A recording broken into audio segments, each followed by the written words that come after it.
Okay, I trained as a physiotherapist at university, and then was a full-time mum, and now I am back at work working in a school as an administrator. And supporting your father. And supporting my father full-time. Yeah, I'm a GP. I've been working as a GP for 15 years. My parents' health at the time, my father was less healthy than my mother, and she died about 11 months after they moved in there together. So they moved in as a couple, and then he had to find his way independently. He did okay initially for the first 8 months or so, and then he had a major seizure and some brain injury and was hospitalized for that. And we just had to take steps really rapidly to shift his living circumstances from an independent villa into an assisted care where a higher level can be brought in as one needs to. And that was to be closer to my sister, close to her work, so she could pop in and provide him the additional support that he was seeming to need.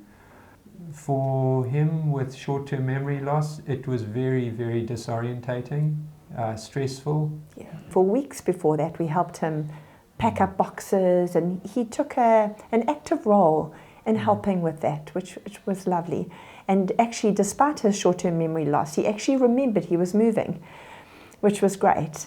And then we had to be out. We were very law-abiding. We got out on the day we said we would, and we handed in the key. We had everything cleared out in the place, nice and ready to hand over.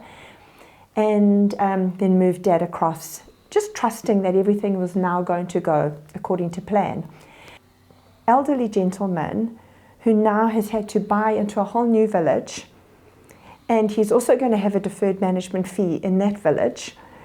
And because his care has increased, oh, now I'm getting emotional. Because his care has increased, we're having to increase his weekly fees to pay.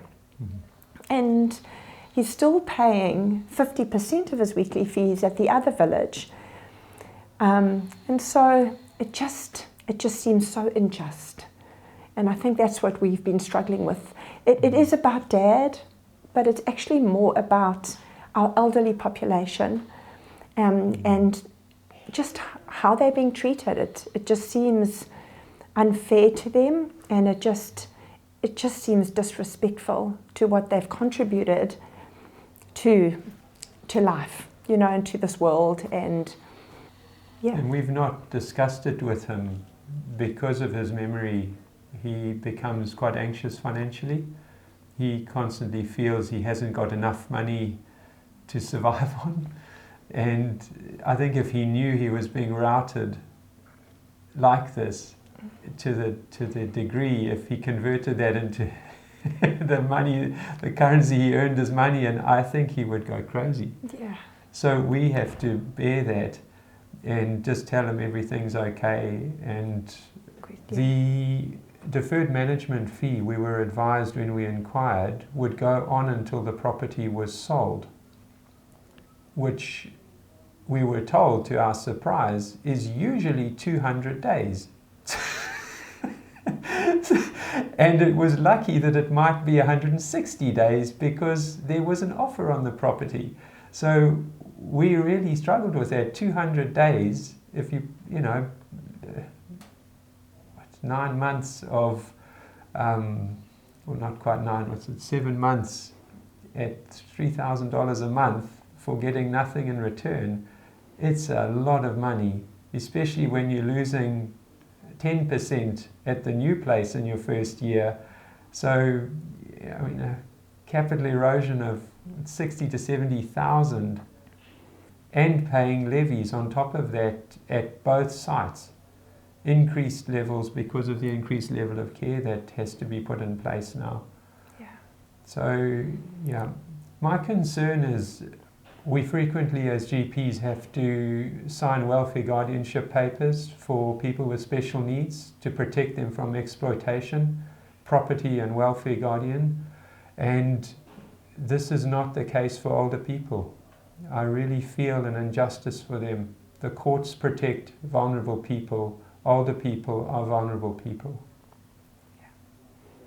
What I would like to see changed, and you can add to this if you would like, is that when they move out of their accommodation, that they don't have to pay those weekly fees anymore. And also, and it may be a big ask, but that they, almost that there's no deferred management fee, that you would get out what you put in, because they're going to get the market rate when they resell it anyway. And so when, as one knows, when one invests in property, you usually get more out than you put in. And so if they could at least get back what they put in, I think that would be a far easier pill to swallow. My feeling is that the business model has taken precedence over care.